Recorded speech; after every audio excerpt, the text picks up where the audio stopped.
आप सब लोगों को मेरा नमस्कार, सबको मेरा प्रणाम, सत श्री अकाल। हमारे देश को आजाद हुए 75 साल हो गए।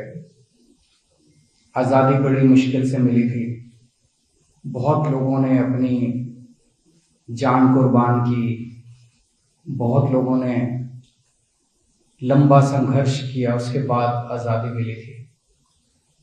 लेकिन धीरे धीरे हम उन लोगों की कुर्बानी और उनके संघर्ष और उनके विचारों को भूलते जा रहे हैं। पूरे के पूरे सिस्टम के ऊपर गंदी राजनीति हावी होती जा रही है। आजादी दिलाने के लिए बहुत लोगों ने कुर्बानियां दी और किसी भी कुर्बानी या किसी भी संघर्ष को कम नहीं आंक सकते। लेकिन फिर भी अगर जितने लोगों ने कुर्बानियां दी और संघर्ष किया, उनको सबको अगर देखें तो दो शख्सियत ऐसी नजर आती हैं जो एक तरह से पूरे आजादी के आंदोलन को रिप्रेजेंट करती हैं, और वो हैं बाबा साहब अम्बेडकर और शहीद आजम भगत सिंह। ये दो आजादी के दीवाने ऐसे थे, ये दो शख्सियत ऐसी थी जो एक तरह से सारा जितने भी लोग, जितने भी आजादी के सेनानी हुए, सबको रिप्रेजेंट करते हैं। बाबा साहब अम्बेडकर के हम केवल फैन नहीं है, हम उनके भक्त हैं, हम उनकी पूजा करते हैं। और ये मैंने कई जगह बोला है कि आइंस्टाइन ने महात्मा गांधी के लिए कहा था कि आने वाली पीढ़ियां ये यकीन नहीं करेंगी कि ऐसा शख्स पृथ्वी के ऊपर, हार्ड मास का ऐसा शख्स पृथ्वी के ऊपर कभी पैदा हुआ था, कभी चला था। वो बात मैं बाबा साहब अम्बेडकर के लिए कहना चाहता हूं कि बाबा साहब अम्बेडकर का जो संघर्ष था, जो उन्होंने जिंदगी में हासिल किया, मेरा अपना मानना है कि आज जितना मैं उनको पढ़ता हूं, जितना हम लोग उनके बारे में, उनके विचार और उनके संघर्ष के बारे में पढ़ते हैं, यकीन नहीं होता कि ऐसा व्यक्ति पृथ्वी पे आया था। एक गरीब घर में जन्मे, बहुत ही गरीब, महार जाति से आते थे। उस टाइम बहुत ज्यादा उनको अछूत माना जाता था, छुआछूत का उन्होंने सामना किया। क्लास में जाते थे, क्लास के बाहर बिठा दिया जाता था, क्लास में नहीं घुसने देते थे। वो शख्स जो एक छोटे से गांव से इतने गरीब घर में, उनके खाने को नहीं था, कई भाई बहन थे, वो वहां से निकल के वो शख्स अमेरिका से और लंदन से 2 पीएचडी की डिग्री लेके आता है।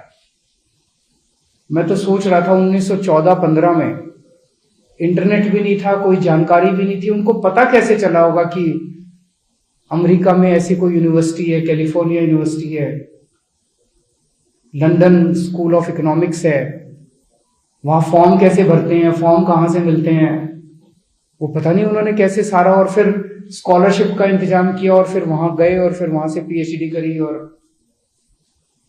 2 पीएचडी करी। आज के जमाने में एक विदेश से, हम अपने बच्चों को कईयों को विदेश भेजना चाहते हैं, एक पीएचडी करना मुश्किल है, एक बाहर से पढ़ाई करना मुश्किल है। उन्होंने 2-2 पीएचडी करी, मास्टर्स की खूब सारे कई सब्जेक्ट्स के अंदर उन्होंने मास्टर्स की डिग्री करी। उसके बाद देश का संविधान लिखा, देश के कानून मंत्री बने। उन्होंने अपनी जिंदगी में शिक्षा को सबसे ज्यादा महत्व दिया, सबसे ज्यादा महत्व उन्होंने शिक्षा को दिया। उनके और शहीद आजम भगत सिंह के रास्ते अलग अलग थे, लेकिन उनकी मंजिल एक ही थी। दोनों चाहते थे कि देश आजाद होने के बाद सबको अच्छी शिक्षा मिले, सबको अच्छा स्वास्थ्य सेवाएं मिले, देश के अंदर तरक्की हो, जात पात या धर्म के आधार पर भेदभाव ना हो, सबको बराबरी का हक मिले। कोई अपनी जिंदगी में सफल होता है, ये इस बात पे निर्भर नहीं होना चाहिए कि वो किस जाति में पैदा हुआ। शहीद आजम भगत सिंह 23 साल की उम्र में, 23 साल में आदमी सोच रहा होता है कि मैं अब क्या बनूंगा, फिर एक अच्छी सी लड़की मिलेगी, फिर शादी करूंगा, फिर बच्चे होंगे, फिर मैं ये करूंगा, फिर वो। 23 साल की उम्र में उन्होंने देश के नाम जान कुर्बान कर दी। तो दिल्ली में अभी मैंने ऐलान किया था 26 जनवरी के मौके पे कि दिल्ली के हर दफ्तर में, दिल्ली सरकार के हर दफ्तर में बाबा साहब अंबेडकर और शहीद आजम भगत सिंह की तस्वीरें लगाई जाएंगी। आज हम ये ऐलान करते हैं कि पंजाब में सरकार बनने के बाद पंजाब सरकार के किसी भी दफ्तर में सीएम की या किसी भी नेता की फोटो नहीं लगाई जाएगी। बाबा साहब अंबेडकर और शहीद आजम भगत सिंह की तस्वीर पंजाब सरकार के हर दफ्तर के अंदर लगाई जाएगी, ताकि उनको देख के हम लोग, हमारी पीढ़ी, आने वाली पीढ़ी प्रेरणा ले सकें। जितनी बार हम उनको देखेंगे उनके संघर्ष हमें याद आएगा, उनकी कुर्बानी याद आएगी और उनके विचार याद आएंगे। तो दिल्ली सरकार, मैंने ऐलान किया था कि दिल्ली सरकार बाबा साहब अंबेडकर और शहीद आजम भगत सिंह के विचारों पे चलेगी। पंजाब सरकार भी शहीद आजम भगत सिंह और बाबा साहब अंबेडकर के विचारों पे चलेगी। जो नवजोत सिंह सिद्धू और बेगम मजीठिया में जो चक्कर आपको भी हल्के में हो रही है, उसमें जो लोकल मुद्दे हैं, जनता के जो मुद्दे हैं, उनकी बातें हो रही, निजी रंजिशबाजी, एक दूसरे पर इल्जाम लग रहे हैं, इस पर आप क्या कह रहे हैं? आपने बहुत सही बात कही। आपने, मैं एक बार बोल देता हूं क्योंकि हो सकता है लोगों को आपका प्रश्न ना समझ आया हो। इन्होंने प्रश्न किया है कि अमृतसर ईस्ट से नवजोत सिंह सिद्धू और मजीठिया दोनों लड़ रहे हैं और दोनों एक दूसरे पे गालियां दे रहे हैं, एक दूसरे को गाली गलौज कर रहे हैं, गंदी गंदी गालियां दे रहे हैं, जिसमें जनता के जो मुद्दे हैं वो दबते जा रहे हैं। जनता के मुद्दों की कोई बात नहीं कर रहा। हमारा भी यही कहना है कि ये दोनों एक तरह से बहुत बड़े पॉलिटिकल हाथी हैं, जिनके पैरों के नीचे जनता कुचल जाती है। जनता को कोई लेना देना नहीं है, वो उनको क्या गाली देता है, कितनी गंदी गाली देता है, वो इसको क्या गाली देता है। जनता को तो ये चाहिए मेरी बिजली आ जाए, मेरे घर के सामने की बिजली, सड़क ठीक हो जाए, पानी आ जाए, मेरे स्कूल ठीक हो जाए। वो बात केवल और केवल हमारी वहां से जो कैंडिडेट है डॉक्टर जीवन ज्योत, केवल डॉक्टर जीवन ज्योत घर घर जा रही है। उसको आप मीडिया में नहीं देखोगे, बेचारी आम औरत है, आम महिला है, वो बात कर रही है। अगर अमृतसर ईस्ट से, अब सिद्धू साहब तो कई साल हो गए उनको एमएलए बने हुए, लोग बताते हैं कि फोन करो तो फोन नहीं उठाते, मिलने जाओ तो मिलते नहीं है, अपने हल्के के लिए कभी कुछ किया नहीं है। तो ये जो महिला है हमारी डॉक्टर जीवन ज्योत, ये आम महिला है, इसके पास लोग जाया करेंगे तो ये मिलेगी। इसको रात को 2 बजे भी बुलाएंगे तो ये उठ के आपके सुख दुख में काम आएगी। मजीठिया हैं वो, बस मैं तो इसको हराना है। अरे हराना है, जनता का क्या, तुम आपस में लड़ोगे, उनका कोई लेना देना नहीं अमृतसर ईस्ट से मजीठिया का, वो केवल नवजोत सिंह सिद्धू को हराने आया। तो मेरा तो यही कहना है कि इस बार जनता एक बटन दबा के जीवन ज्योत को जिता दे और एक ही बटन से ये दोनों हार जाएंगे। आम आदमी पार्टी आंदोलन से बाहर निकली थी तो आपने मुख्यमंत्री शीला दीक्षित के खिलाफ चुनाव लड़ा था, यहाँ पर बहुत से तो नए कैंडिडेटों चेहरों को मौका दिया गया था। अब जब इस बार चुनाव लड़ा जा रहा है, बहुत सारे ऐसे कैंडिडेट हैं जो दूसरी पार्टियों से आए हैं, क्या आम आदमी पार्टी को जनता के बीच से नए चेहरों का चयन नहीं कर पाई या कुछ और वजह है? नहीं, ऐसा कुछ नहीं है। मैं तो हमेशा ही कहता हूं कि किसी भी पार्टी की विचारधारा और उस पार्टी का मैनेजमेंट उसकी टॉप लीडरशिप से डिसाइड होता है। दूसरी पार्टियां खराब है क्योंकि उनके टॉप के लीडर खराब हैं, तो वो नीचे वैसे ही लोगों को लेके आते हैं, वैसा ही उनकी सरकारें चलती हैं। दूसरी पार्टियों में भी लेकिन अच्छे लोग हैं जो वहां पे बड़े घुटन महसूस कर रहे हैं। मैं तो अपनी हर प्रेस कॉन्फ्रेंस में कहता हूं कि पहले उनके पास कोई विकल्प नहीं था, अब आम आदमी पार्टी आ गई, अच्छी पार्टी है, ईमानदार पार्टी है। मैं तो सारी पार्टी के लोगों को बोलता हूं कि जो अच्छे लोग हैं, जो देश के लिए काम करना चाहते हैं, अपने लिए नहीं काम करना चाहते, ऐसे लोग अपनी अपनी पार्टी छोड़ के आ जाओ। सर मेरा सवाल ये है कि पहले वाला एक बार पूछना, फिर दूसरा। मैं बिल्कुल पूछ रहा हूँ कि भगवंत मान को कट्टर ईमानदार कहा जाना जो कहीं न कहीं विरोधियों को अच्छा नहीं लगा, कट्टर ईमानदार की डेफिनेशन क्योंकि क्या है? वो इसलिए कि जब मैं इनको कहता हूँ कि वो कट्टर ईमानदार हैं तो उनको लगता है कि वो कट्टर भ्रष्टाचारी हैं, तो वो डिफरेंस बड़ा साफ हो जाता है। वो लोग कट्टर भ्रष्टाचारी हैं, हर फाइल साइन करने के पहले देखते हैं इसमें कितने पैसे कमा रहे, कोई उनसे मिलने आता है, इससे कितने पैसे नोच लूं। वो केवल और केवल पैसा लूटने के बारे में सोचते हैं। और ये आदमी केवल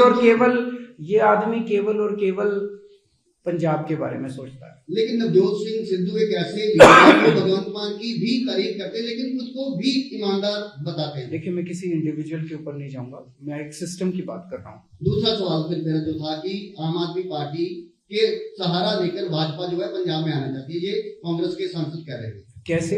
वो कहते हैं कि एक तरफ जब आपने भगवंत मान जी को सीएम कैंडिडेट बनाया, दूसरी तरफ ईडी की रेड होती है और दो वीडियो पैरेलल चलाई जाती है। एक तरफ ये कि अपना भगवंत मान जी चेहरा बने, दूसरी तरफ भाजपा जो है वो शो कर रही है कि अपना जिस तरीके से कि पंजाब में उनको अभी किसान आंदोलन के बाद जो है पंजाब में घुसने नहीं दिया जा रहा, तो उनका सहारा लेके जो है वो आना। आप ये कहना चाहते हो कि भाजपा को कह के चन्नी साहब पे ईडी की रेड मैंने कराई है?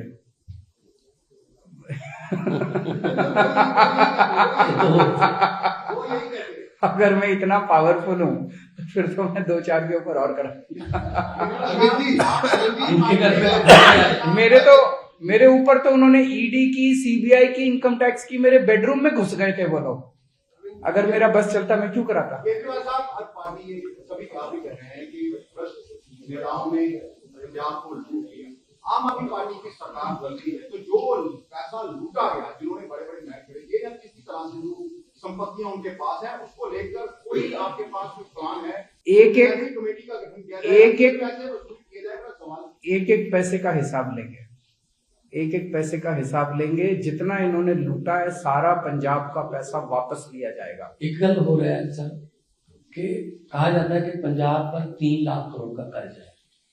मेरा सवाल ये है कि वो कर्ज 3 लाख करोड़ कर्जा खर्चा कहाँ गया, कहाँ खर्च हुआ? ना तो कोई स्कूल बनाया इन्होंने पिछले 20 साल में, ना कोई यूनिवर्सिटी, ना कॉलेज, ना अस्पताल, ना कोई सड़क। तो 14.5 साल सिद्धू साहब उनके साथ थे, पिछले 14.5 साल, 9.5 साल हो गए बीजेपी और उसके अकाली दल के, और 5 साल इनके, 14.5 साल सत्ता का हिस्सा है। अभी भी सिद्धू साहब कह रहे हैं बदलाव की राजनीति आएगी। अरे किसको बदलाना चाहते हो आप? हम कह रहे हैं कि इनको बदलाओ। तो राहुल गांधी के सामने उन्होंने कहा, शरेआम कहा कि मुझे कोई फैसला लेने की शक्ति देना, मुझे दर्शनी घोड़ा मत बनाना। वो तो अपनी लड़ाई, उनकी लड़ाई भ्रष्टाचार के खिलाफ लड़ाई नहीं है, उनकी लड़ाई पंजाब को सुधारने की लड़ाई नहीं है, उनकी लड़ाई मुख्यमंत्री बनने की लड़ाई है। Last question. Bharatiya Janata party ने कहा है कि दिल्ली में धर्मांतरण को लेकर कानून क्यों नहीं बनाते? पंजाब में जो धर्म की राजनीति करते हुए केजरीवाल जी प्रचार कर रहे हैं कि पंजाब में। देखिए, मेरा अपना ये कहना है, किसी भी व्यक्ति को कौन से धर्म में मानेगा, जिस धर्म में पैदा हुआ उस धर्म को मानेंगे, किसी और धर्म, ये सबका अपना निजी मामला है। इसमें हस्तक्षेप देने का किसी को अधिकार नहीं है। आप इस भगवान को मानते हो, आप उस भगवान को मानते हो, आप इस धर्म में विश्वास रखना चाहते हो, आप दूसरे धर्म में जाना चाहते हो, ये सबका निजी मामला है। इसमें किसी सरकार को हस्तक्षेप करने का अधिकार नहीं है और ये संवैधानिक अधिकार है। लेकिन एक मिनट उनका प्रश्न तो पूछा तो उनका छोड़ दो, उनका जवाब ना दो, आपका प्रश्न जवाब देंगे लेकिन पहले उनका सुनिए आप। ऐसे ये बदतमीजी नहीं चलेगी, ये गलत बात है ये। लेकिन किसी भी व्यक्ति से लालच देके, धमकी देके, जबरदस्ती करके किसी का धर्म परिवर्तन करना गलत है।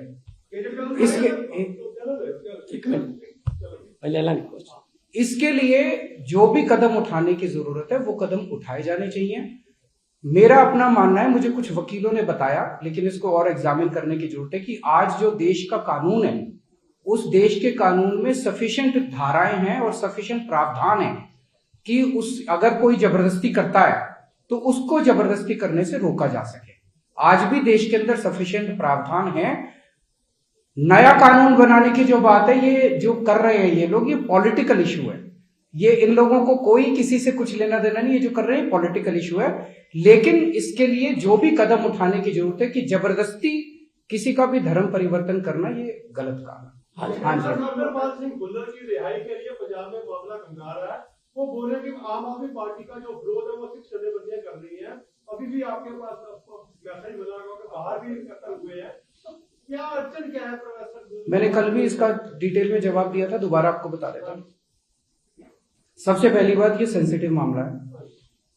इस पे केवल और केवल अकाली दल गंदी राजनीति कर रहा है और हम इस गंदी राजनीति की कठोर निंदा करते हैं। जो अकाली दल कर रहा है ये गंदी राजनीति कर रहा है, इसकी हम कठोर निंदा करते हैं। दिल्ली के अंदर लॉ एंड ऑर्डर और पुलिस दिल्ली सरकार के पास नहीं है, वो एलजी साहब के पास है, केंद्र सरकार के पास है। लेकिन इसका मैं प्रोसेस समझा देता हूं ये कैसे। एक सेंटेंस रिव्यू बोर्ड है, वो सेंटेंस रिव्यू बोर्ड ये डिसाइड करता है, जितने भी मामले आते हैं, केवल ये नहीं, किसी का मामला आया रिहाई का, वो डिसाइड करता है करना है कि नहीं करना। किसी का मामला आया सजा कम करने का, वो डिसाइड करता है। किसी का मामला आता है कि सजा माफ करनी है, वो डिसाइड करता है। उस सेंटेंस रिव्यू बोर्ड में जज बैठते हैं, उस सेंटेंस रिव्यू बोर्ड में अफसर बैठते हैं, उस सेंटेंस रिव्यू बोर्ड में पुलिस अधिकारी बैठते हैं, जो कि केंद्र सरकार के अंडर में आते हैं। उसमें मुख्यमंत्री की कोई दखलंदाजी नहीं है। वो सेंटेंस रिव्यू बोर्ड की अगली जो भी मीटिंग होगी, मैं इतना इंश्योर कर सकता हूं कि मैंने, जब मेरे नजर में ये बात आई, मैंने तुरंत, मुख्यमंत्री तक सारी बातें पहुंचती नहीं है, लेकिन मैं पिछले 2-3 जब यहां पे आया पंजाब के दौरे पे, तो कुछ लोगों ने मेरे से ये जिक्र किया, तो मैंने होम सेक्रेटरी को, दिल्ली के होम सेक्रेटरी को तुरंत फोन करके बोला, भाई सेंटेंस रिव्यू बोर्ड की मीटिंग जल्द से जल्द बुलाओ और ये इंश्योर करो कि अगली मीटिंग के अंदर एजेंडा में इनका भी होना चाहिए। ऐसा ना हो कि एजेंडा के अंदर इसका, क्योंकि मामले बहुत होते हैं, एक मीटिंग में मान लो इनके पास 100 मामले आ गए 150 महीने का, इनका होना चाहिए और ये डिस्कशन इसके ऊपर होनी चाहिए। ऐसा ना कर दो कि 300 मामले रख दिए और इसको 300 और बोल दिया कि, तो अगली मीटिंग में मैं ये इंश्योर कर सकता हूं कि ये मामला एजेंडा में होगा और ये डिस्कस होगा। उसका जो भी नतीजा होगा सेंटेंस रिव्यू बोर्ड का, वो फिर फाइल एलजी साहब के पास जाती है और एलजी साहब उसके ऊपर निर्णय लेते हैं।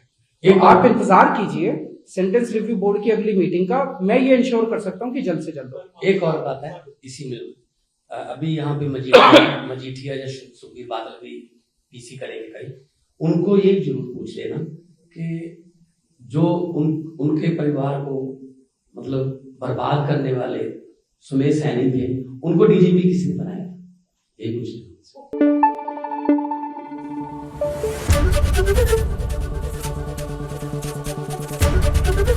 एबीपी न्यूज आपको रखे आगे।